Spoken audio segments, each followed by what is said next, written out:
Hello guys, good evening everyone. जैसा कि आप सभी लोगों को पता है हम इस श्रृंखला में इथिक्स की कुछ बेसिक बातों से शुरुआत कर रहे हैं और हम बीच बीच में ऐसे सेशन लेकर के आते रहेंगे जो आपके इथिक्स के पेपर के लिए इम्पोर्टेंट होंगे। और ये इथिक्स का पेपर सिर्फ यूपीएससी वाला नहीं होगा।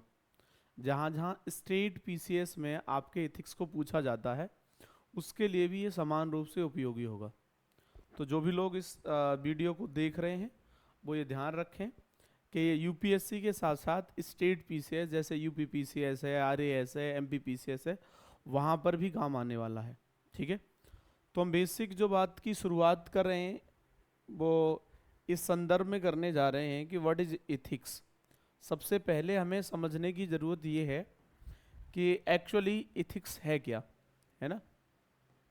तो हम जो देख रहे हैं वो है व्हाट इज इथिक्स। इथिक्स, ठीक है।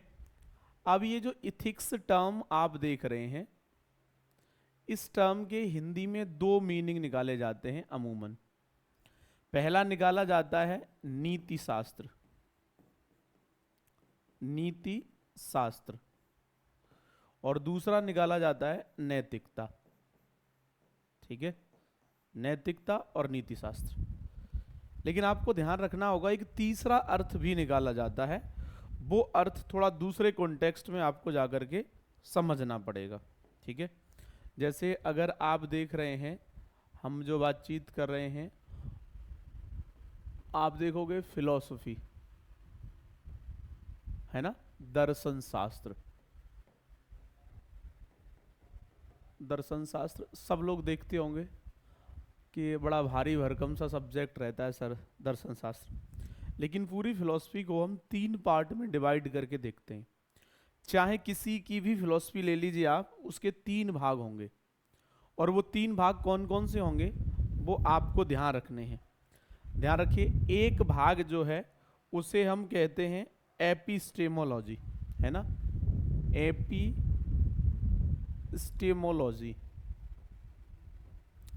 अब इसको हिंदी में आप लोग चाह रहे होंगे क्या कहते हैं, तो इसे कहते हैं ज्ञान मीमांसा। ज्ञान मीमांसा। दूसरा जो पार्ट है उसे कहते हैं मेटाफिजिक्स। मेटाफिजिक्स, इसे हिंदी में कहते हैं तत्व मीमांसा। तत्व मीमांसा। और तीसरा टर्म है इथिक्स। इथिक्स, और इस इथिक्स को कहते हैं नीति मीमांसा।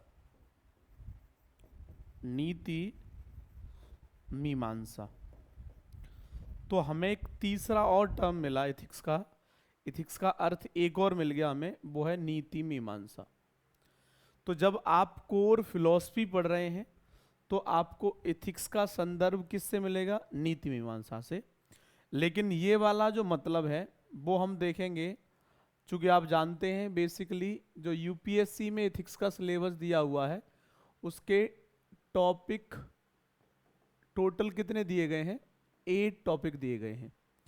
तो ये 8 टॉपिक में जब हम 5th टॉपिक की बात करते हैं, 5th टॉपिक, तो वहाँ पर हम इथिक्स का मीनिंग कौन सा ले रहे होते हैं, नीति मीमांसा।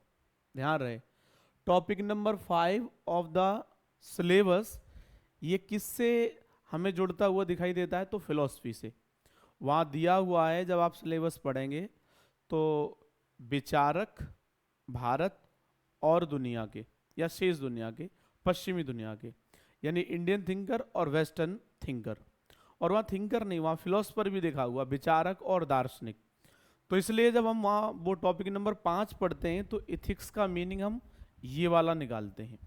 और आप ये फिलॉसफी में हम ज्ञान मीमांसा में क्या पढ़ते हैं, तत्व मीमांसा में क्या पढ़ते हैं, नीति मीमांसा में क्या पढ़ते हैं, इस संदर्भ में भी चर्चा करेंगे जब टॉपिक नंबर 5 हम स्टार्ट कर रहे होंगे। ठीक है, लेकिन अभी हम किस पे चर्चा कर रहे हैं, अभी हम चर्चा कर रहे हैं व्हाट इज इथिक्स। तो पहला इथिक्स का संदर्भ है नीति शास्त्र और दूसरा संदर्भ है नैतिकता। ठीक है, आपको सबको ये क्लियर होगी बात। अगर तो हम पहले चलते हैं इथिक्स का संदर्भ लेते हैं नीति शास्त्र से। आपको ये पता है हम बात कर रहे हैं what is ethics, what is ethics, but यहां इथिक्स का मतलब हमारा नीति शास्त्र से है, नीति शास्त्र। तो अब आप लोगों के जहन में ये प्रश्न बन रहा होगा कि एक्चुअली नीति शास्त्र क्या है ना, बन रहा होगा। कोई भी जिज्ञासु व्यक्ति होगा तो उसके जहन में यही प्रश्न बनेगा कि वास्तव में ये जो नीति शास्त्र है वो क्या है। वास्तविकता ये है नीति शास्त्र की, जब हम बात करते हैं तो हमें दिखाई देता है कि नीति शास्त्र वास्तव में कुछ और नहीं बल्कि सिद्धांतों का एक समूह है, सिद्धांतों का एक समूह, ए ग्रुप ऑफ प्रिंसिपल्स, है ना। हमें ये पता लगा कि ये कुछ और नहीं बल्कि सिद्धांतों का एक समूह है। जैसे आप ये इंग्लिश वाली डेफिनेशन देखिए, आपको यहां से पता लगेगा the term ethics is derived from the Greek word ethos. कहां से उत्पत्ति हो रही है? एक ग्रीक भाषा का शब्द है इथोस,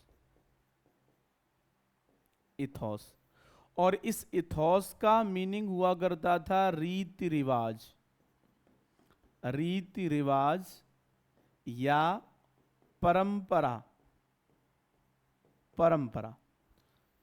तो ये इथोस वर्ड से क्या बना है? इथिक्स बना है, ठीक है। ग्रीक लैंग्वेज का टर्म है इथोस। तो the term ethics is derived from the Greek word ethos which can means customs, custom परंपराएं, हैबिट आदतें, करेक्टर्स और डिस्पोजिशन, ठीक है। Ethics is a system of moral principles. आपको क्या पता लग रहा है? इथिक्स क्या है? एक सिस्टम है ऑफ मॉरल प्रिंसिपल्स। सिस्टम की जगह हम इसको एक ग्रुप भी कह सकते हैं कि ये मॉरल प्रिंसिपल्स का क्या है? एक ग्रुप है। तो आपसे जब भी कोई पूछे कि इथिक्स क्या है, तब आपको बताना है भाई प्रिंसिपल, प्रिंसिपल है, इसमें तो बहुत सारे प्रिंसिपल। अब चूंकि इथिक्स है तो प्रिंसिपल कैसे होंगे? ये सब प्रिंसिपल इथिकल और मॉरल प्रिंसिपल होंगे। सब प्रिंसिपल कैसे? मॉरल, मॉरल प्रिंसिपल्स की बात हो रही होगी। Anyways, they affect how people make decisions and lead their lives. तो जो प्रिंसिपल्स की हम बात कर रहे हैं, एथिक्स में जो प्रिंसिपल्स पाए जा रहे हैं, ये वास्तव में जीवन को, मानव के जीवन को कैसे प्रभावित करते हैं, है ना। आप यहां देख क्या रहे हैं? Affect how people make decision and lead their lives. ये मानव के जीवन को और मानव के जीवन से पहले मानव के जो निर्णय हैं, हर एक व्यक्ति अलग अलग समय पर अलग अलग निर्णय लेता हुआ हमें दिखाई देता है अमूमन। जैसे एक रास्ते में पत्थर पड़ा हुआ है, ठीक है। ये कहां पर पड़ा हुआ है? रास्ते पे है ये पत्थर, है ना। ये रास्ता है और इस रास्ते पर ये पत्थर पड़ा हुआ है।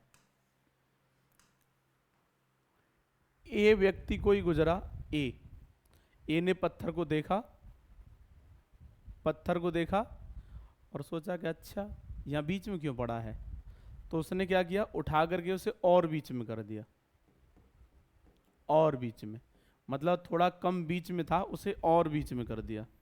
बी आया, बी ने पत्थर को देखा, बी ने कहा ये पत्थर यहाँ क्यों पड़ा है। बी ने कहा चलो ऐसा करता हूँ, मैं इसको साइड में उठा के कर देता हूँ। तो उसने क्या कर दिया? साइड में रख दिया, पत्थर को बीच में से हटाया, सॉरी, इसको साइड में रख दिया। फिर आता है सी, सी ने भी पत्थर को देखा और सी ने पत्थर को न तो उठाया न साइड में रहने दिया, बल्कि देखा, देखा और चला गया, है ना। ऐसे लोग ज्यादा मिलते हैं, देख लेते हैं पर कोई रिएक्शन नहीं होता है और चले जाते हैं। फिर एक और पर्सन आया डी, और डी ने उसी पत्थर को उठाया, उठाया और घर ले आया, घर ले आया। घर ले आया, सोच रही होगी घर वर बनवाएंगे जब पत्थर काम आ जाएगा। तो एक्चुअली आई ट्राइंग टू से व्हाट इज इथिक्स।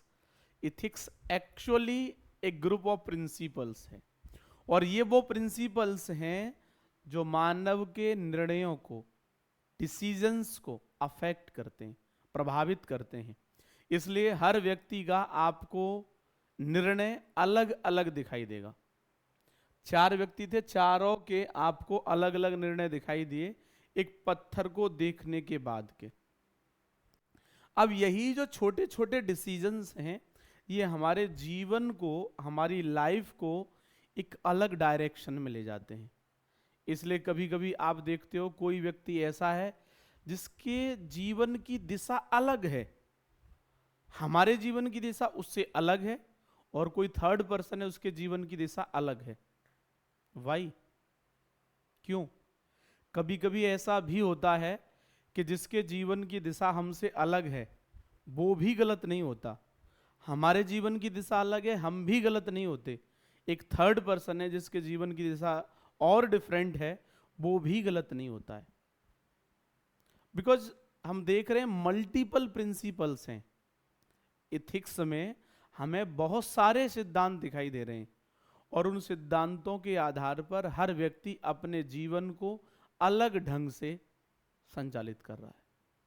इसलिए आपको ये बात ध्यान रखनी है बहुत अच्छे से, जो यहाँ बताई गई है कि ये जो मॉरल प्रिंसिपल्स हैं ये अफेक्ट हमारे केवल डिसीजन को नहीं कर रहे हैं, ओनली डिसीजन को नहीं कर रहे हैं, not only decisions but also lifes, है ना, हमारे जो जीवन जीने के तरीके हैं उसको भी प्रभावित कर रहे हैं।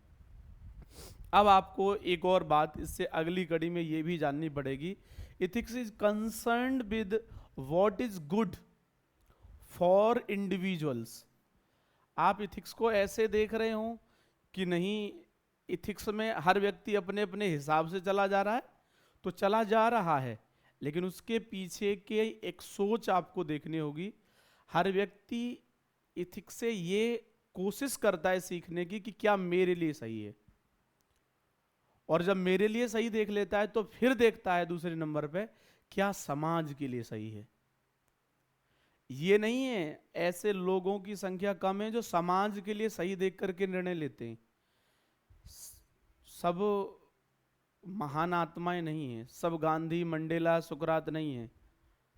आम आदमी पहले अपने बारे में सोचता है और फिर समाज के बारे में सोचता है। लेकिन कुल मिलाकर के हमें ये बात ध्यान रखनी है कि अपने और समाज के दोनों के बारे में सीखता है। तो ethics is concerned with what is good for individual and society, दोनों के लिए क्या सही है, ये इथिक्स का कंसर्न है ना। And is also described as moral philosophy. तो हमें क्या ध्यान रखना है, हमें ध्यान रखने की ये बात है। अब आपको अगर इसी बात को हिंदी में ध्यान देना हो कि नीति शास्त्र क्या है, नीति शास्त्र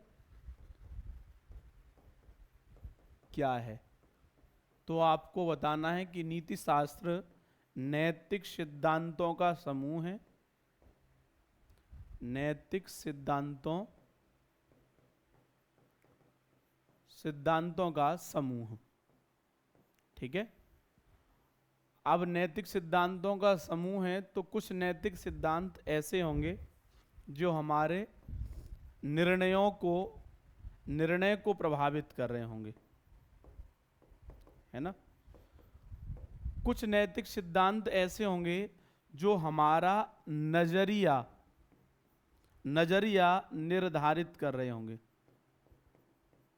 भाई कभी कभी हम मेले में अकेले होते हैं कि नहीं, कभी कभी हमारा किसी चीज का नजरिया देखने का कुछ और होता है, और कभी किसी इंफॉर्मेशन के मिलने से या किसी के गाइड कर देने से हमारा उस चीज को देखने का नजरिया बदल जाता है। तो नजरिया निर्धारित होता है नैतिक सिद्धांतों से, निर्णय प्रभावित होता है नैतिक सिद्धांतों से। आप देखिए दूसरों के प्रतिभाव, ये भी हमारे नैतिक सिद्धांतों से परिवर्तित होते हुए दिखाई देते हैं। है ना। आप देखिए परोपकार दुनिया में जितना भी चल रहा है, परोपकार, उस परोपकार के मूल में, परोपकार के मूल में करुणा है। और ये आप तब जानोगे जब आप करुणा को पढ़ोगे, कंपैशन को पढ़ोगे। कोई भी परोपकारी व्यक्ति ऐसा आपको नहीं देखने को मिलेगा जो करुणावान न हो। हर परोपकारी करुणावान होगा, कंपैशन होगा ही होगा उसके अंदर, तभी वो दूसरों के लिए काम कर रहा होगा। आपने सुना होगा कि वृक्ष कबहु नहीं फल बखे और नदी न संचय नीर, परमार्थ के कारण साधुन धरा शरीर। साधु का जो शरीर किसी ने रखा है वो क्यों रखा है? परमार्थ के लिए, दूसरे के हित में काम करने के लिए। हालांकि अब ये परिभाषा जो है बदलती जा रही है, क्योंकि ये कलयुग है। यहाँ पर कोई रूप जो रख रहा है वो केवल नैतिक होगा जरूरी नहीं है। वो अपने मूल मंसूबों को पूरा करने के लिए, अपने जो हिडन गोल्स हैं उनको फुलफिल करने के लिए भी कभी कभी अपना एक अलग टाइप का वेशभूषा बनाता है। होता है ना ऐसा। एनीवेज, लेकिन हम सैद्धांतिक आधार पर देखें तो परोपकार जो है अगर हो रहा है तो उसमें करुणा एक सिद्धांत के रूप में है। और ये सिद्धांत कहाँ आते हैं? सब नीति शास्त्र में। और इस तरह हम कह सकते हैं कि ये जीवन की दिशा निर्धारित करने में भी बड़ा महत्वपूर्ण योगदान देते हैं नैतिक सिद्धांत। तो आपको एक बात ये पता लग गई कि नैतिक सिद्धांत एक्चुअली नीति शास्त्र के अंतर्गत आते हैं, और ये नैतिक सिद्धांत क्या क्या काम कर रहे हैं। आपको अगर ये पता लग गया है तो फिर आप लौट करके इससे कनेक्ट कर सकते हैं। Ethics is concern with what is good for individual and society and is also described as moral philosophy. अब आप इस बात को कैसे कनेक्ट कर पाएंगे? ऐसे कर पाएंगे जब आपको नैतिकता का ज्ञान है, व्हाट इज इथिक्स, आपको जब ये पता है। देखिए जिसको पता नहीं है उसकी बात अलग है, लेकिन जब आपको पता है व्हाट इज इथिक्स, देन अब आप ये कह सकते हैं कि व्हाट इज गुड, देन आप कह सकते हैं व्हाट इज इविल। आप अब कह सकते हैं कि क्या अच्छाई है और क्या बुराई है। कह सकते हो कि नहीं? अब आप कह सकते हो अच्छाई और बुराई, क्योंकि अब आपके अंदर अच्छाई और बुराई के बीच में अंतर करने की पावर है, अंतर करने की आपके पास क्षमता है। तो ये एक्चुअली क्या होता है? डिफरेंशिएट करने की पावर देता है हमें। इथिक्स क्या करता है? क्या अच्छा है और क्या बुरा है, इस चीज को हम डिफरेंशिएट कर पाते हैं। और ये ध्यान रखिए, इथिक्स ही हमें ये भी बताता है कि गुड नॉट ऑलवेज गुड। जो अच्छा है वो हमेशा अच्छा नहीं है। कभी कभी जो आपके लिए अच्छा है वो हो सकता है कि मेरे लिए अच्छा ना हो। कभी कभी ऐसा भी होता है कि जो मेरे लिए बुरा है आपके लिए अच्छा हो जाए। होता है कि नहीं होता है? क्योंकि हमें ध्यान रखना होता है, इथिक्स हमें ये बताता है कि किसी भी चीज के अच्छे होने, गुड और इविल, किसी चीज के अच्छे होने और बुरे होने के लिए जो डिसाइडिंग फैक्टर है ना, जो डिसाइड करने वाला फैक्टर है, वो डिसाइडिंग फैक्टर एक नहीं है बल्कि एक से ज्यादा है। अब कोई चीज अच्छी है या बुरी है, इस चीज के लिए व्यक्ति की सिचुएशन जानना जरूरी है ना। सिचुएशन, व्यक्ति किस माइंडसेट में है, मतलब व्यक्ति की परिस्थितियां और उसका माइंडसेट, मतलब मन है स्थिति। मन है स्थिति भी तो जानना जरूरी है।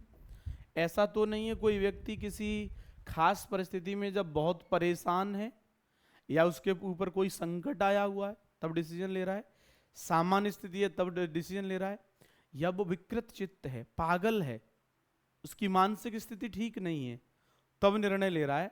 तो हमें इन सारी चीजों को ध्यान रखना पड़ता है। दूसरी बात, हमें यह भी देखना पड़ता है कि उस कार्य के करने के पीछे उसका इंटेंशन क्या है, इरादा क्या है। तो इरादा, और भी अनेक फैक्टर बन सकते हैं। इथिक्स हमें यह बताता है कि कोई भी चीज अच्छी है तो उसकी अच्छाई की वजह क्या है। तो ये सब वजह हैं। कोई चीज बुरी है तो उसकी बुराई के पीछे वजह क्या है, ये हमें पता चल जाता है। तो ये सब आपको ध्यान रखना है कि ये हम इथिक्स के अंतर्गत ही पढ़ रहे हैं। हम कहाँ देख रहे हैं, ये सब इथिक्स में देख रहे हैं। और अभी जो हम इथिक्स देख रहे हैं वो इथिक्स नीति शास्त्र वाला है। कौन सा? नीति शास्त्र। यकीन मानिए जब आप इथिक्स को नीति शास्त्र के रूप में देख रहे होंगे तो आपको ये आभास हो ही रहा होगा कि ये एक बड़ा कंसेप्ट है, ये भी इथिक्स है, ये भी इथिक्स है, और इसके भीतर एक और गोला बनाइए, ये भी इथिक्स है। लेकिन दोनों में अंतर है एक, पता है क्या? ये जो बाहर वाला बड़ा गोला है ये इथिक्स का मतलब नीति शास्त्र है, और जो इसके अंतर्गत जो गोला है वो भी इथिक्स है, लेकिन ये इथिक्स नैतिकता है। यहां सिर्फ नैतिकता के बारे में बात हो रही है, मॉरलिटी के बारे में बात हो रही है। लेकिन यहां मॉरलिटी के बारे में तो बात होगी ही, साथ में उसके क्या क्या डिसाइडिंग फैक्टर हैं, उसके लिए क्या क्या प्रिंसिपल्स यूज हो रहे हैं, ये सब बात होगी। इसलिए नीति शास्त्र एक व्यापक अवधारणा है, इट्स कॉम्प्रिहेंसिव कंसेप्ट, है ना। ये तुलनात्मक रूप से इसके कंपैरिजन में ये थोड़ा नैरो है, थोड़ा संकीर्ण है। तुलना में बोल रहा हूं मैं, ये ध्यान रखिएगा। तो अब आपको एक चीज का आभास हो गया कि इथिक्स क्या है, नीति शास्त्र क्या है। अब आपको आगे की बातों को समझने में मेरे ख्याल से परेशानी नहीं होगी। अब आगे की बातों को आपको समझने में परेशानी नहीं होगी, तो थोड़ा समझ के देखिए ध्यान से। Ethics covers the following dilemmas. Ethics क्या कर रही है? इस तरह के जो डिलेमा हैं, दुविधाओं को इथिक्स जो है ओवरकम कर रही है, खत्म कर रही है। कैसे खत्म कर रही है, यही आपको जानना है। मेन बात क्या है, यही है। जैसे आप देख रहे हैं how to live a good life. आप चाहते हो कि एक अच्छा जीवन जिए हम, अच्छा जीवन। तो अच्छा जीवन कौन सा होगा, अच्छा जीवन कौन सा होगा, इस बात पर डिबेट कौन कर सकता है? इथिक्स। अब अच्छे जीवन पर हम बात इतनी कर सकते हैं कि पूरा दिन निकल जाएगा आज, है ना, अच्छा जीवन। लेकिन हम एक बेसिक बात समझते हैं, गुड लाइफ। अगर आप पूछेंगे सुकरात से, सोक्रेटिस से पूछेंगे कि अच्छा जीवन क्या है, तो सुकरात तो वही कहेंगे कि जिसमें तार्किकता हो, जहां रैशनलिटी हो, अच्छा जीवन तो वही है। जहां आप सत्य की खोज में हो, अच्छा जीवन तो वही है। जहां जिज्ञासा हो, जिज्ञासा हो, जानने की इच्छा, तो अच्छा जीवन वही है सोक्रेटिस के अकॉर्डिंग। और दूसरी बात, सुकरात से आप पूछोगे तो सिद्धांतवादी जीवन ही अच्छा जीवन है, और जो आपने कह दिया उस पर स्टेबल रहिए, ये सुकरात बताएंगे। आप गांधी से पूछेंगे, गांधी जी से आप पूछेंगे कि अच्छा जीवन क्या है, तो गांधी जी आपको अच्छे जीवन की डेफिनेशन शायद कुछ और बताएं। गांधी जी आपको अच्छे जीवन में बताएंगे कि हमें एकादश व्रत करना चाहिए। एकादश व्रत, एकादशी का व्रत नहीं, एकादश व्रत कंसेप्ट है, हम आगे समझेंगे। एकादश व्रत कौन कौन सी चीजें हैं जिनसे हमें व्रत करना चाहिए। गांधी जी आपको बताएंगे कि हमें अपने जीवन में कुछ पाप हैं, पापों को करने से बचना चाहिए। ठीक है, गांधी बताएंगे जीवन में हमें अहिंसा का पालन करना चाहिए। गांधी बताएंगे कि हमें जीवन में सहिष्णु रहना चाहिए, सहिष्णु। गांधी टॉलरेंस होना चाहिए, नॉन वायलेंस होना चाहिए आपके जीवन में। गांधी कह रहे हैं कि अगर किसी के साथ आपकी नहीं बन रही है और आपको उसका अपोज करना है तो आप अवज्ञा कीजिए, लेकिन सविनय अवज्ञा कीजिए, सविनय अवज्ञा। तो गांधी का जीने का तरीका अलग है जीवन को। गांधी के लिए गुड लाइफ अलग है। चारवाक वालों को पूछ लीजिए, अब हमने दो लोगों को देख लिया, अब चारवाक लोगों को देख लीजिए। चारवाक फिलॉसफी है, एक इंडियन फिलॉसफी है। ये वो लोग हैं जो ईश्वर आत्मा परमात्मा को नहीं मानते हैं। तो ये चारवाक वाले क्या कहते हैं? यावेत जीवेत सुखम जीवेत रणम कृत्वा घृतम पीवेत। जब तक जियो सुख से जियो, ऋण लेकर के घी पीना पड़े तो पियो, मगर आप सुख से जियो। ये कहते हैं कि भस्मीभूतस्य देहस्य पुनरागमनम कुतः। ये जो शरीर आप देख रहे हैं और जिसके बारे में आप सुनते रहे हो कि आत्मा अजर अमर अविनाशी है, ना ना ना, नॉट एट ऑल, ऐसा कुछ नहीं है। ये जो आप आत्मा देख रहे हो ये अजर अमर नहीं है, ये नासवान है पूरा शरीर और आत्मा भी। इसलिए कब ये भस्मीभूतस्य देहस्य पुनरागमनम कुतः, ये जब नष्ट हो जाएगा तो कुछ भी लौट के नहीं आएगा। इसलिए उनकी पहली लाइन को आप फॉलो करिए, यावेत जीवेत सुखम जीवेत ऋणम कृत्वा घृतम पीवेत। जब तक जियो शौक मौज करके जियो, अच्छा अच्छा खाइए, अच्छा अच्छा पहनिए, अच्छी जगह पे घूमिए, फुल भौतिकवादी जीवन जिए। तो अच्छा जीवन जीने का तरीका चारवाक ने बताया है कि मजा लो बस खुल के, क्लब लब जाओ, डांस वांस करो, भांगड़ा करते रहो, ये सब बता रहे हैं चारवाक वाले। ये कह रहे हैं कि कल अगर हमें मोर मिलेगा, इसकी प्रतीक्षा में अगर हम आज का कबूतर छोड़ दें तो हम बेवकूफ हैं। आज कबूतर मिल रहा है, इस कबूतर को पका के खा लीजिए, कल मोर मिलेगा तो मोर को देखा जाएगा। तो इनके जीवन जीने का तरीका अलग है। ये आपको भौतिकवादी जीवन जीने की बात कर रहे हैं, भौतिकवादी। ये फिजिकल लाइफ की बात कर रहे हैं, ये सिर्फ स्वाद की बात कर रहे हैं, टेस्ट। ये सिर्फ अपने भौतिक सुख के लिए बात कर रहे हैं। इधर देखिए गांधी जी, सुकरात अलग स्ट्रीम में है। और आप जानना चाहेंगे ना तो आप जैनिज्म, बुद्धिज्म, इनको जब आप जानेंगे तो आप पाएंगे कि इनके हिसाब से जीवन जीने का तरीका एकदम अलग है। ये क्या कर रहे हैं? वैराग्य पर बल दे रहे हैं, वैराग्य। ये क्या कर रहे हैं? छोड़ने की बात कहते हैं, छोड़ने की।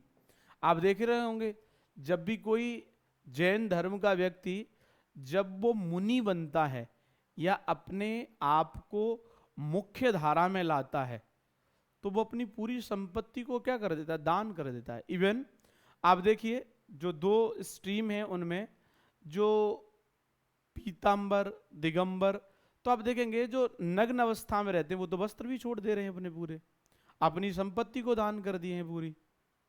तो उनके हिसाब से अच्छा जीवन वो है।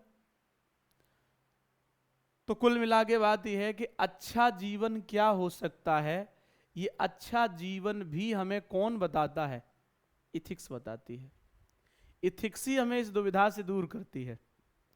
कई लोग कह रहे होंगे दुविधा से दूर कहां किया, दुविधा में डाल दिया है हमें। तो दुविधा में डाला नहीं है, यहां आपको दुविधा से बाहर निकलने के लिए रास्ते बताए हैं। आपको किस रास्ते जाना है वो आपके ऊपर है, आप बाई चॉइस जा सकते हैं। मान लीजिए आप दिल्ली से चलते हैं और दिल्ली से मथुरा जाना चाह रहे हैं आप, तो आपके जाने के लिए 3 रास्ते हैं। आप चाहो तो NH2 से जा सकते हो, नेशनल हाईवे नंबर 2। आप चाहो तो यमुना एक्सप्रेसवे से जा सकते हो। आप इन दोनों से भी नहीं जा रहे तो लोकल रूट पकड़िए। लोकल रूट से आप छोटे छोटे रोड से आप अंदर से कस्बा गांव से होते हुए निकलते हुए कहां पहुंच जाएंगे? मथुरा। ऐसे आप जा सकते हैं, यकीनन आप जा सकते हैं। तो 3 रास्ते हैं, चॉइस आपके हाथ में है, आपको किससे जाना है। आपको मान लीजिए टोल टैक्स बचाना है कि टोल टैक्स न लगे, तो गांव वाला लोकल रोड पकड़िए, निकल जाइए मथुरा। आपको ऐसा लग रहा है कि टोल टैक्स लगे पर कम लगे और थोड़ा लोकल रोड के कंपैरिजन में जल्दी पहुंच जाए, तो NH2 पकड़िए। आपको लग रहा है कि टोल टैक्स की तो कोनो दिक्कत ही नहीं है, हमको सिर्फ जल्दी पहुंचना है, तो आपके लिए बनाए यमुना एक्सप्रेस वे, बनाए कि नहीं? तो आपके भीतर की आवाज कैसी है, इसके आधार पर आप अपने रास्ते का अनुकरण कर सकते हैं, आप अपना रास्ता चुन सकते हैं। तो ये जो सब है, आपको कौन सा अच्छा लग रहा है? सुकरात वाले पे जाना चाह रहे हो तो जाइए सुकरात वाले पे। बस इथिक्स का काम क्या है? इथिक्स ने अच्छाई और बुराई दोनों को बता दिया। सुकरात वाले रास्ते पे जाने के फायदे बहुत हैं, कुछ एक नुकसान भी हैं। सुकरात को एथेंस के लोगों ने बहुत विरोध किया कि मत दीजिए सजा, सुकरात को मत दीजिए, लेकिन बावजूद वहां की शासन सत्ता ने जहर का प्याला पीने के लिए मजबूर किया। सजा मिली थी मृत्युदंड, और जहर पिलाया गया सुकरात को, सुकरात की मृत्यु हो गई। गांधी हैं, गांधी ने भी अपना एक रास्ता बताया अपने देश के लिए, देश से ज्यादा मानवता के लिए। गांधी ने जीवन पर्यंत लड़ाइयां लड़ी। लड़ाई कैसी? मनोवैज्ञानिक स्तर पर लड़ाई। लेकिन आज भी आप देखोगे तो कुछ फेसबुक व्हाट्सएप यूनिवर्सिटी के स्टूडेंट ऐसे हैं जो गांधी को गाली देते हुए निकल जाते हैं, गॉड से जिंदाबाद कह रहे हैं। तो जो गॉड से जिंदाबाद कहने वाले हैं, क्या वो गांधी के मार्ग को अपना पाएंगे? नहीं, हरगिज तो नहीं। या तो ऐसा है कि उनके अंदर के कपाट खुल जाएं, गांधी को जान लें कि एक्चुअली गांधी थे कौन, गांधी के बारे में थोड़ा पढ़ें सुने तब। नहीं तो आइंस्टीन ने कहा था कि आने वाली जो पीढ़ियां हैं वो गांधी एक व्यक्ति थे इस बात पर भरोसा नहीं करेंगी, गांधी को मानेंगे नहीं। हाड़ मांस से बना हुआ कोई व्यक्ति ऐसा हो सकता है? तो ये गांधी का रास्ता है, गांधी के रास्ते की अच्छाइयां क्या है, बुराइयां क्या है, ये पता है। चारवाक की अच्छाई क्या है, बुराई क्या है, ये भी पता है। ये तो हाल फिलहाल में, ये वर्तमान में जी रहे हैं, न ये भविष्य की सोच रहे हैं, अगले जन्म की सोच रहे हैं, आत्मा की अमरता के बारे में सोच रहे हैं। ये तो सिर्फ यही सोच रहे हैं कि कैसे करके हम अभी के अभी सुख में रह लें। जैन वाले वर्तमान जीवन में कठोर काया क्लेश पर बल दे रहे हैं, वैराग्य की बात कर रहे हैं, जीवन में त्यागने की बात कर रहे हैं। और ये जब त्यागने की बात कर रहे हैं, वहीं आप देख रहे हो दुनिया में ज्यादातर लोग क्या समेटने में लगे हुए हैं। तो ये सब रास्ते हैं। आपको अगर इन रास्तों को देख करके ऐसा लग रहा है कि नहीं सर हम तो दुविधा में फंस गए, तो मतलब आप देख नहीं पा रहे हो। आप देखिए ध्यान से, ये बता रहे हैं आपको how to live a good life, ये बता रहे हैं। और राइट्स एंड रिस्पॉन्सिबिलिटीज, हमारे क्या अधिकार हैं, हमारे क्या अधिकार हैं और क्या हमारी जिम्मेदारियां हैं। देखिए ये जो समाज है इन दोनों से ही चल रहा है। हमारे संविधान में शुरुआती दौर में आप देखेंगे तो फंडामेंटल राइट तो थे, हमारे संविधान के मूल में ही फंडामेंटल राइट थे, लेकिन फंडामेंटल ड्यूटीज नहीं थे।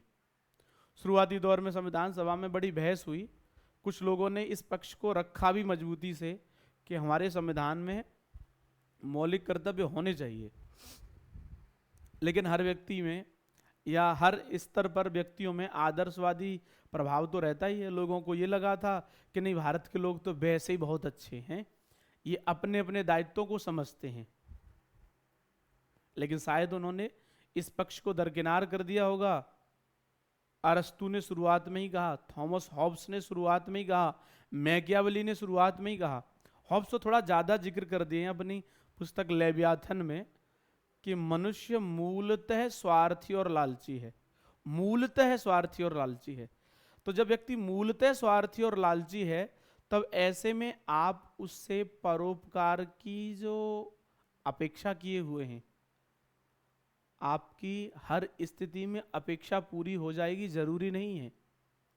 इसलिए हमें जरूरत महसूस हुई और फिर हमने एक कमेटी बिठाई कि अपना संविधान जो है उसकी समीक्षा कीजिए, संविधान में कहीं कुछ जोड़ने घटाने की जरूरत है क्या।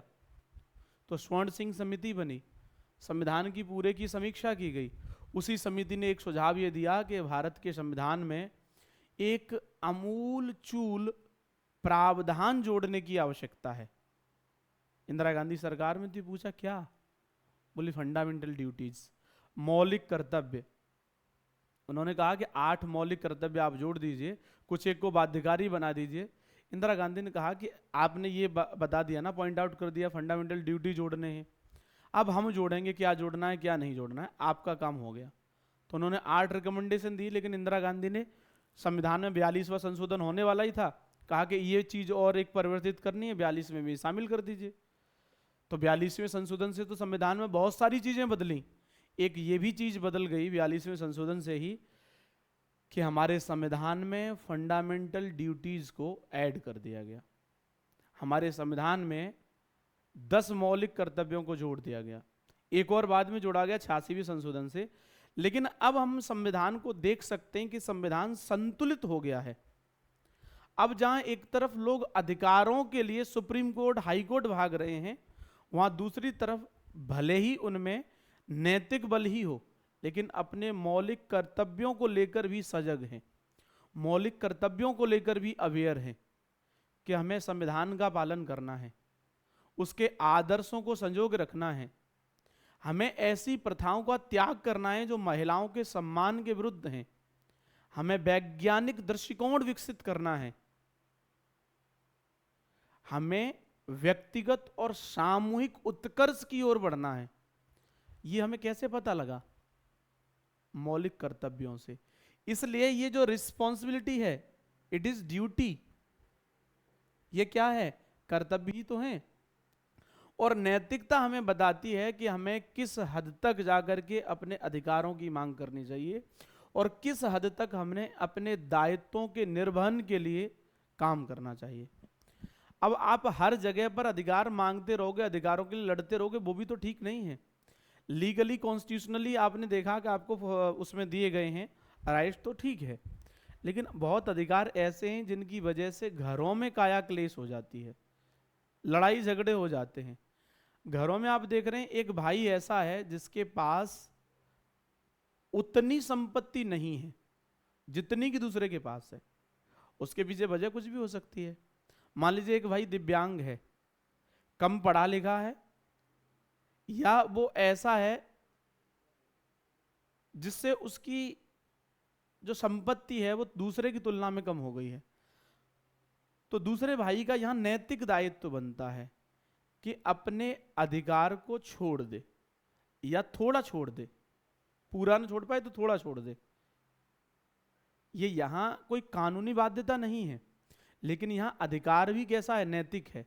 अगर आप छोड़ दोगे तो ठीक है, ये इथिक्स बताती है, कानून ने नहीं बताया लेकिन इथिक्स ने बताया है कि यहां छोड़ देना चाहिए ऐसी दशा में। आप देख रहे हो, आप चले जा रहे हो, आपने अपने शौक के लिए बाइक खरीदी है, लेकिन आपने देखा कोई असहाय व्यक्ति है जो आपसे मदद मांग रहा है और उसको उस आपकी मदद की बहुत ज़रूरत है कि आप उसको बिठा के ले जाएं और कहीं आप थोड़ी डिस्टेंस पे जो कह रहा है वहाँ छोड़ दें, ड्रॉप कर दें आप, तो आपको कर देना चाहिए। कानूनी बाध्यता तो नहीं है, आप नहीं करोगे तब भी चलेगा, बाइक आपने अपने लिए ली थी, दूसरे के लिए नहीं ली है। लेकिन ये कानून नहीं ये कह रहा है, लेकिन इथिक्स कह रहा है। इसलिए इथिक्स हमारे अधिकार और दायित्व इनको भी निर्धारित कर रहा है। आप आगे देखोगे, the language of right and wrong, हमें सही और गलत इसकी पहचान करा रहा है समाज, शिक्षण संस्थाएं करा रही हैं, परिवार ने कराया। अब तो हम अलग अलग लेवल पर देख रहे हैं, बहुत सारी संस्थाएं इसके लिए काम कर रही हैं, क्या सही है क्या गलत है। लेकिन ये जो सब कुछ है वो इथिक्स के दायरे में है, क्योंकि अगर जो हम सही की बात कर रहे हैं कि ये सही है, तो वो किसी न किसी आधार पर सही होगा। अगर आप कोई चीज बताते हैं कि ये सही है, तो सही के पीछे कुछ कारण होंगे, कुछ तर्क होंगे, है ना, कुछ हो सकता है उसके परिणाम भी हों कि ये परिणाम आएगा इसलिए ये सही है। तो आपको समझना ये है कि इसके कारण तर्क परिणाम ये आप देखें और फिर आप उसको मानें। सेम गलत के साथ भी यही है, गलत है तो क्यों गलत है, उसके पीछे लॉजिक क्या है और उसका रिजल्ट क्या आ रहा है, परिणाम क्या आ रहा है। अगर आप इतना समझ जाते हैं तो यकीनन आप बहुत आगे जाएंगे, ये मेरा मानना है। एनीवेज आगे चलते हैं। आपको ये सब पता लग गया। अब आगे आपको समझने की ज़रूरत है कि एथिक्स को जब आप समझोगे तो आपको इसकी कुछ अप्रोचेस हैं जो आपको देखनी पड़ेंगी। अभी तो हम क्या कर रहे थे, कॉमनली अपने एथिक्स को पढ़ा, कॉमन। अब आपको थोड़ा थोड़ा अलग करके भी इसे पढ़ने की ज़रूरत है कि एथिक्स की अप्रोच क्या है। देखिए, जब भी किसी विषय का हम विधिवत रूप से अध्ययन कर रहे होते हैं, जब हम किसी विषय का बहुत ही लॉजिकल वे में स्टडी कर रहे होते हैं, तो हमें एक बात समझ में आती है कि इसका क्लासिफिकेशन कर लेना चाहिए। क्या कर लेना चाहिए? क्लासिफिकेशन, मतलब उसका वर्गीकरण कर लेना चाहिए। वर्गीकरण। तो अब बात हो रही है एथिक्स की, तो वर्गीकरण कौन कर रहा है? फिलोसफर्स कर रहे हैं। तो आप देखेंगे philosophers nowadays tend to divide ethical theories into 3 areas. जो इथिकल थ्योरी है इसको कितने पार्ट में बांट दिया है? 3। Meta ethics, normative ethics and applied ethics. 3 में आप देखेंगे इसको बांट दिया है। अब आप देख रहे हैं meta ethics deals with the nature of moral judgment. ये जो मेटा इथिक्स है किस चीज से डील कर रहा है? ये कर रहा है nature of moral judgment. It looks at the origins and meaning of ethical principles. Hindi वाले भी थोड़ा देख लीजिए, आपको लग रहा होगा कि पता नहीं। तो जो मेटा इथिक्स है क्या कर रहा है? नैतिक निर्णय की प्रकृति से जुड़ा हुआ है। कोई भी आप नैतिक निर्णय दे रहे हैं तो उसकी क्या प्रकृति है, और यह नैतिक सिद्धांतों की उत्पत्ति और अर्थ पर विचार करता है। कोई भी मॉरल प्रिंसिपल, अगर कोई मॉरल प्रिंसिपल बना है तो उस मॉरल प्रिंसिपल की उत्पत्ति की क्या वजह रही है, उसके अर्थ पर विचार करता है। ये आपको ध्यान रखना है, ठीक है? Meta ethics. आगे अगर आप देखें तो दूसरा आपको दिखाई देगा मानक इथिक्स। कौन सा दिखाई देगा? मानक इथिक्स।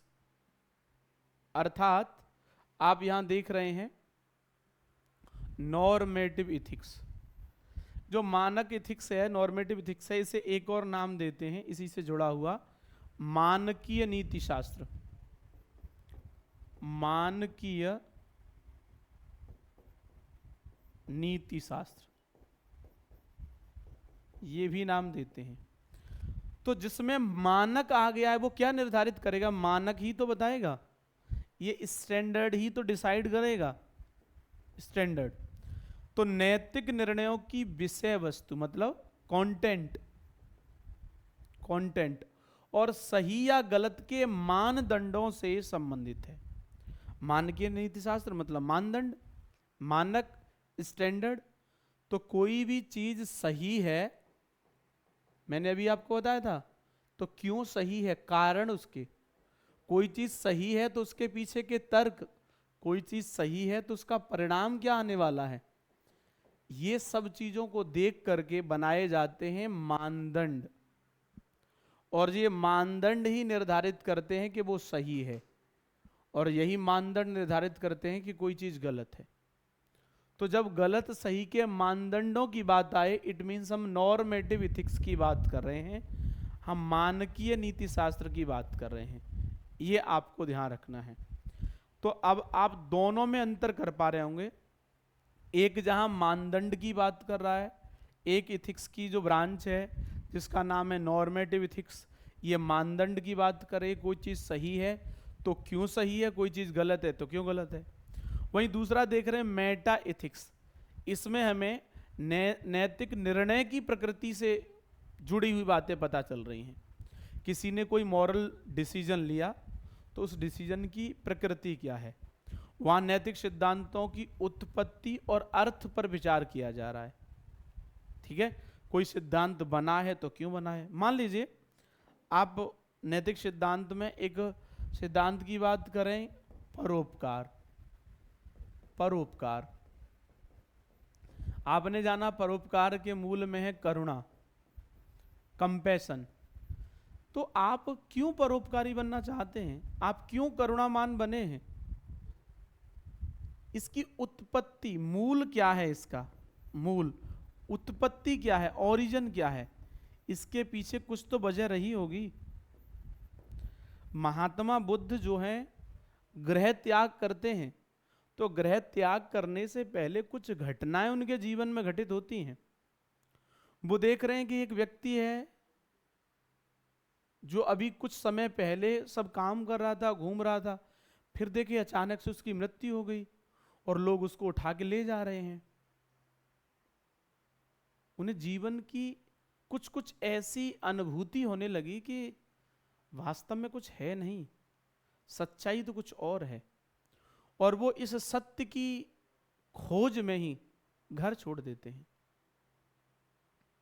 एक पुत्र है, ऐसा नहीं है कि उनके ऊपर जिम्मेदारी नहीं थी, जिम्मेदारी है।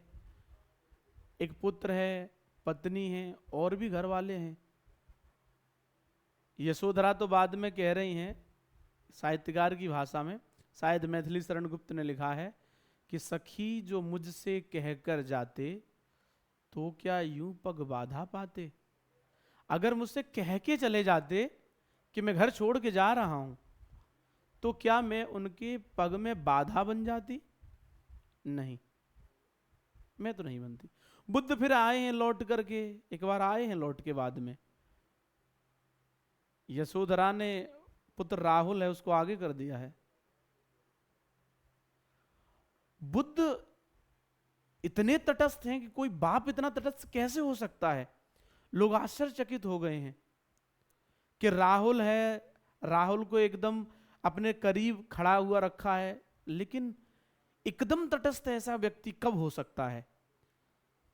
भाई इतने दिन बाद अगर अपने बेटे को, अकेले बेटे को कोई देखेगा तो हो सकता है कि उसे सीने से लगा ले, छोड़ने का मन न करे, रोने लग जाए। लेकिन बुद्ध न्यूट्रल हैं, बुद्ध तटस्थ हैं, क्योंकि बुद्ध बुद्ध हैं। मजाक थोड़ी है। जब सच का ज्ञान हो जाता है, जब आंखों से अंधकार का पर्दा हट जाता है, तो व्यक्ति तटस्थ हो जाता है। और जब मैं और मोर तोड़ते माया, जब मैं हूं, ये सब मेरे हैं, ये मेरा है, ये सब मेरे अपने हैं, मुझे इनके लिए करना है, जब ये सब है, तब आंखों पे माया है, माया का जाल है।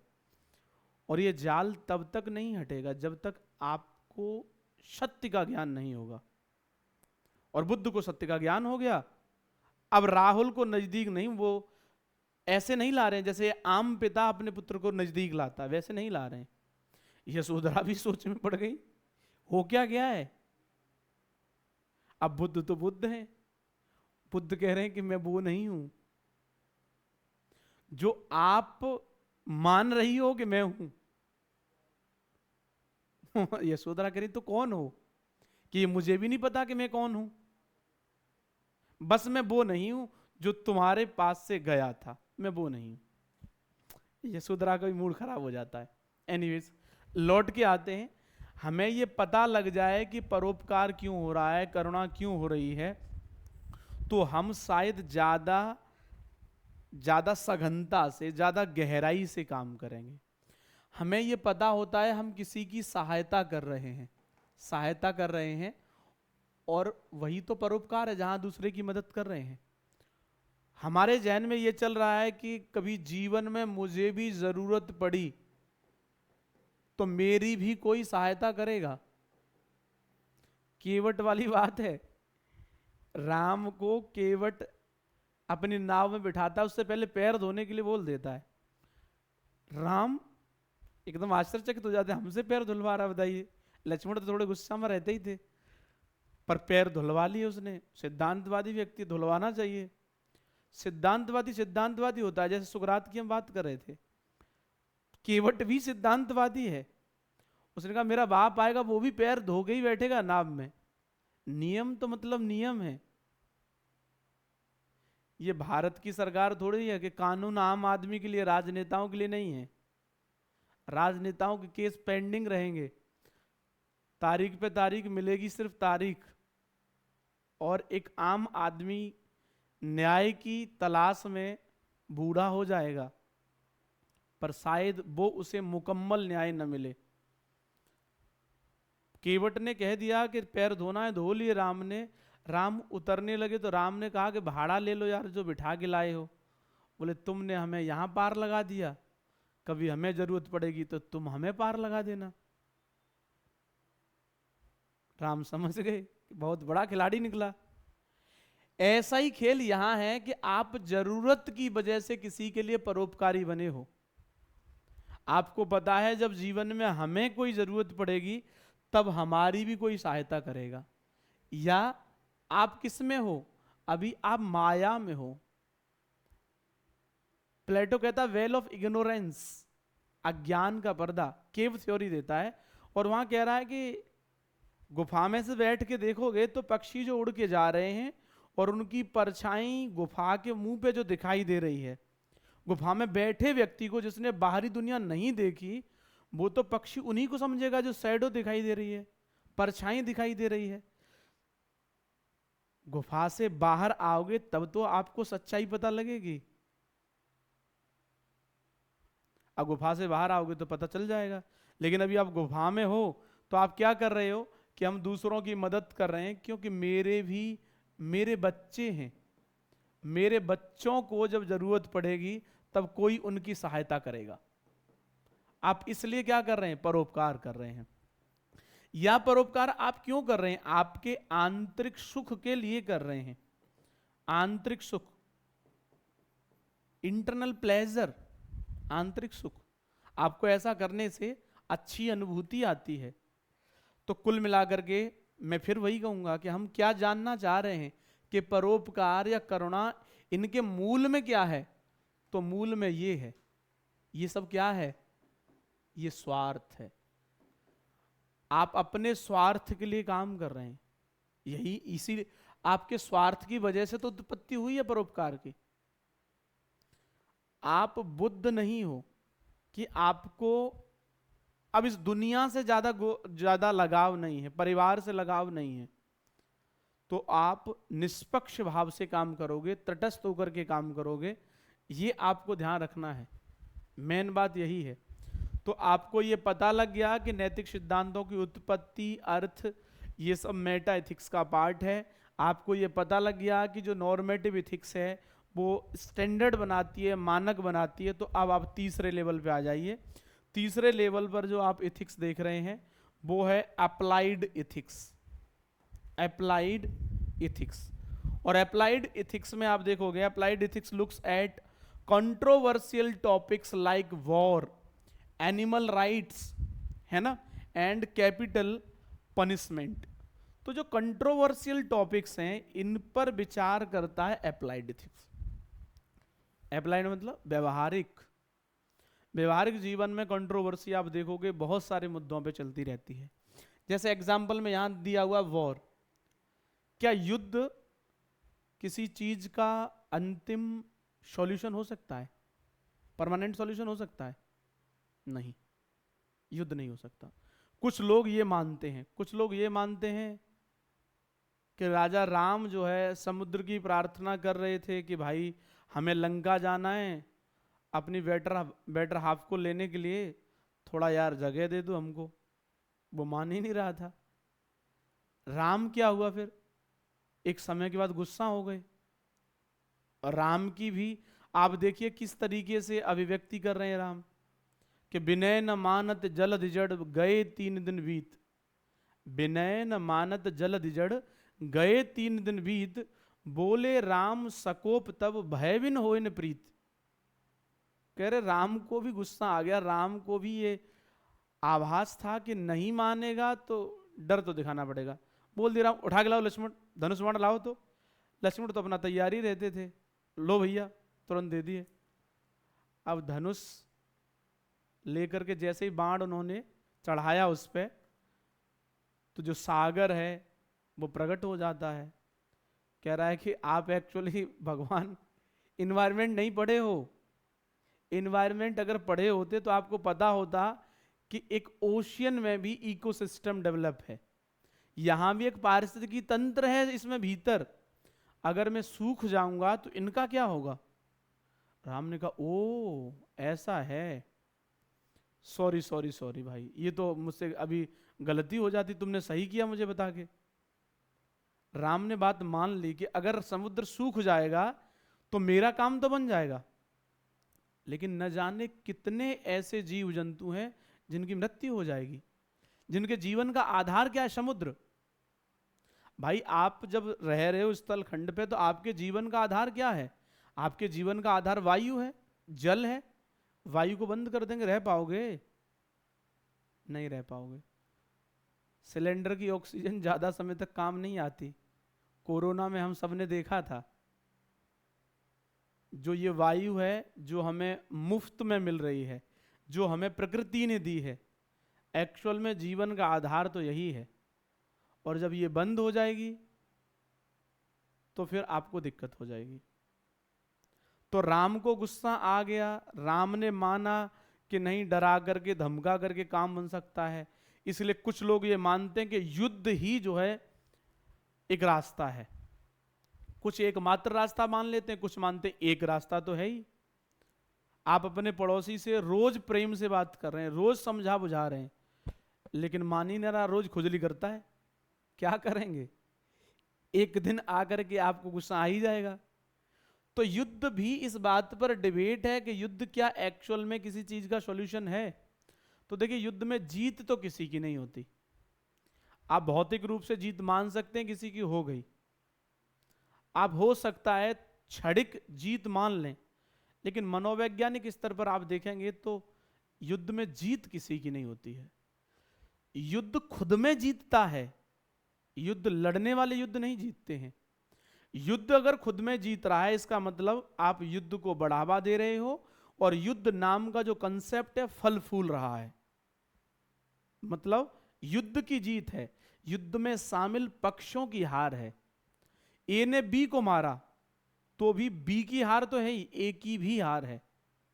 कभी ऐसा हुआ है कि एक पक्ष की बिल्कुल क्षति नहीं हुई, दूसरा पक्ष पूरा नस्ते नाबूद हो गया? नहीं होता ऐसा।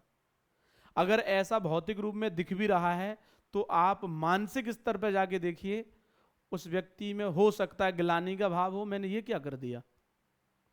उस व्यक्ति में कभी पश्चाताप का भाव हो कि मुझे ये सब क्यों करना पड़ा।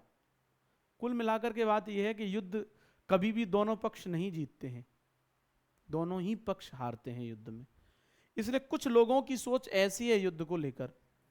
अब बात आप एनिमल राइट्स की कर रहे हैं, हम दो ही एग्जांपल देखेंगे। हम एनिमल राइट्स की कर रहे हैं। हम शुरुआती दौर में मानवाधिकारों की बात कर रहे थे, मानवाधिकारों से आगे बढ़कर के आज हम फंडामेंटल राइट्स की बात कर रहे हैं, नेचुरल राइट्स की बात कर रहे हैं, लीगल राइट्स की बात कर रहे हैं, तमाम तरह के हम राइट्स की बात कर रहे हैं। लेकिन ये सब राइट्स मानव को केंद्र में रख करके बनाए गए हैं। क्या मानव के अलावा जो अन्य जीव हैं उनके पास अधिकार नहीं होना चाहिए? होना चाहिए। हम इस बात को लेकर अवेयर नहीं थे। परिणाम आप देख रहे हैं, क्लाइमेट चेंज, परिणाम आप देख रहे हैं हीट वेव्स, रिजल्ट आप देख रहे हैं एयर पॉल्यूशन।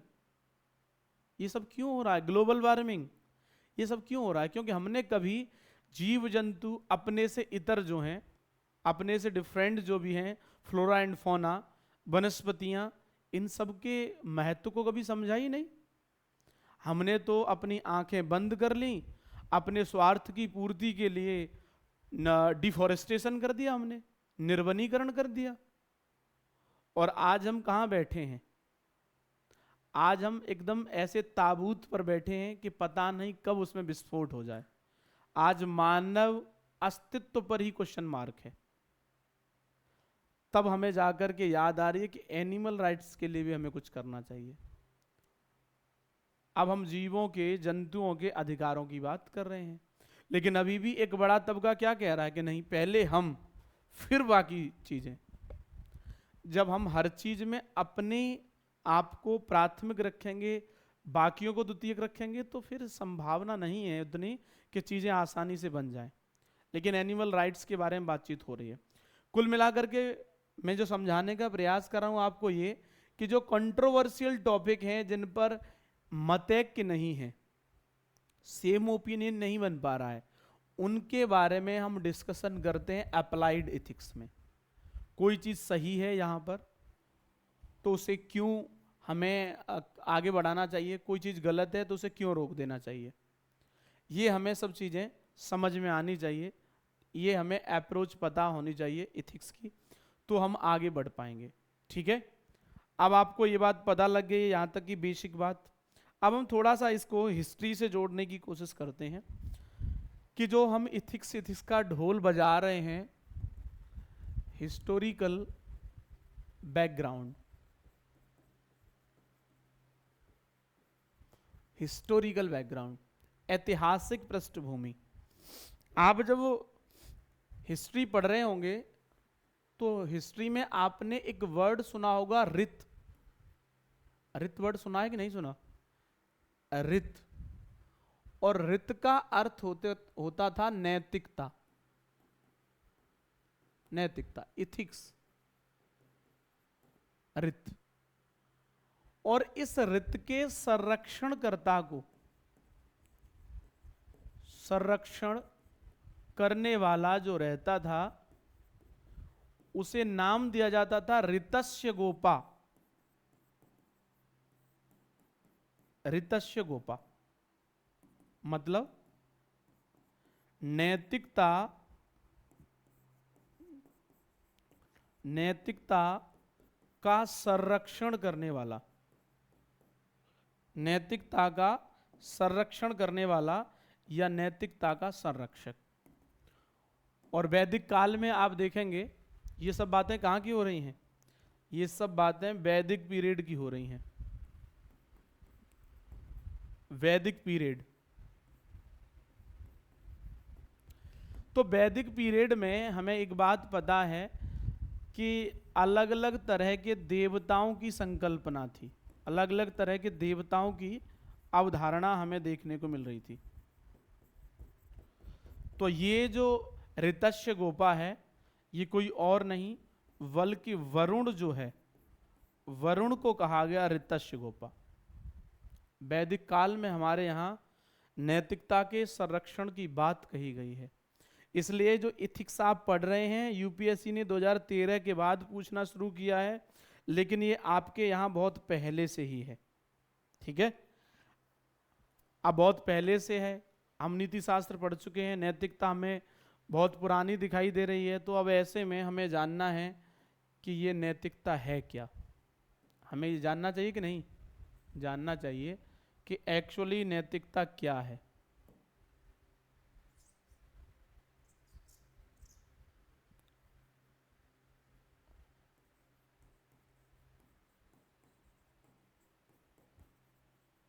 नैतिकता क्या है? आपके सामने ये प्रश्न है, व्हाट इज इथिक्स। लेकिन इथिक्स अब किस कॉन्टेक्स्ट में है? नैरो। तो अब आपको ये पता होना चाहिए कि नैतिकता वास्तव में एक सामाजिक व्यवस्था है। क्या है? सामाजिक व्यवस्था। It is a social system. सामाजिक व्यवस्था।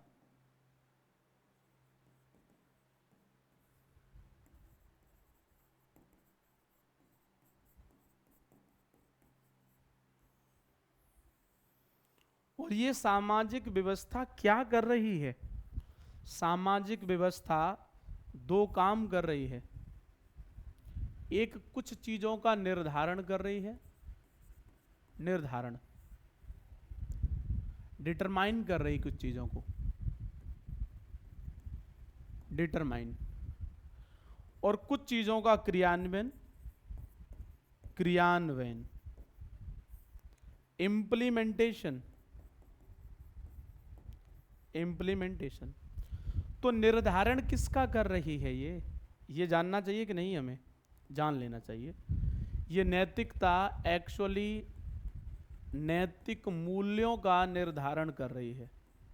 नैतिक मूल्य, मॉरल वैल्यूज, मॉरल वैल्यूज। नैतिकता क्या कर रही है? कुछ प्रतिमानों का निर्माण कर रही है, नॉर्म्स। नैतिकता कुछ आचरणों का, आचरणों या आचरण ही कह लीजिए, खाली आचरणों क्या, आचरण निर्मित कर रही है, कंडक्ट, कंडक्ट। तो आपको पहला पक्ष एकदम स्पष्ट हो जाना चाहिए। नैतिकता किस चीज का निर्धारण कर रही है? नैतिकता है क्या? वैसे सामाजिक व्यवस्था है, और ये सामाजिक व्यवस्था नैतिक मूल्यों, प्रतिमान और आचरण का निर्धारण करती है, और साथ में ये क्रियान्वयन भी करती है। किस चीज का क्रियान्वयन करती है? इन्हीं का क्रियान्वयन भी करती है। नैतिक मूल्यों का क्रियान्वयन, इंप्लीमेंट, लागू करती है। सामाजिक व्यवस्था जिन मूल्यों का निर्धारण करती है उन्हें ही अपने समाज में इंप्लीमेंट भी करवाती है। इस समाज में रहने वाला व्यक्ति निर्धारित किए गए नैतिक मूल्यों के अनुरूप काम करे, उन प्रतिमानों को फॉलो करे जिनको हमने बनाया है, वैसा ही आचरण करे जैसा हमने निर्धारित किया है। ये हमें देखने को मिल रहा है नैतिकता में। तो अब आप एक बात समझ गए होंगे नैतिकता क्या है, या आपसे पूछा जाए कि व्हाट इज मॉरलिटी और इथिक्स, तो सिंपली आपको ये बता देना है। बता पाओगे कि नहीं? कमेंट करके बताइए, बता पाओगे कि नहीं? बता देना चाहिए आई थिंक। एनीवेज, आगे बढ़ें। आगे बढ़ने पर हमें ये बात पता चल जाती है और आभास भी हो जाता है इस बात का कि जो हम नैतिकता की बात कर रहे हैं उसके लिए टर्म यूज किया गया इथिक्स। इथिक्स टर्म यूज किया गया है।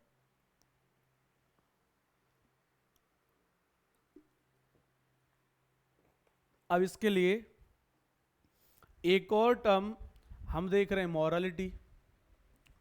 तो इथिक्स, दूसरा वर्ड देख रहे हैं हम मॉरलिटी। अब दोनों को जानना बेहद जरूरी है, नहीं जानेंगे तो बात गड़बड़ा जाएगी। लेकिन ये इथिक्स और मॉरलिटी को हम जानेंगे अगले लेक्चर में, ठीक है? तब तक आप अपना ध्यान रखिए। कैसा आपको लगा ये सेशन जरूर बताइएगा कमेंट करके, ठीक है? और जो भी लोग आपके जानने वाले हैं, किसी ग्रुप्स में जुड़े हैं और वो सिविल सर्विसेज की तैयारी कर रहे हैं, इथिक्स का पेपर उन्हें देना है या सामान्य जीवन में भी उन्हें इथिक्स को जानना है, तो आप उनके पास इसे फॉरवर्ड कर सकते हैं। Thank you so much.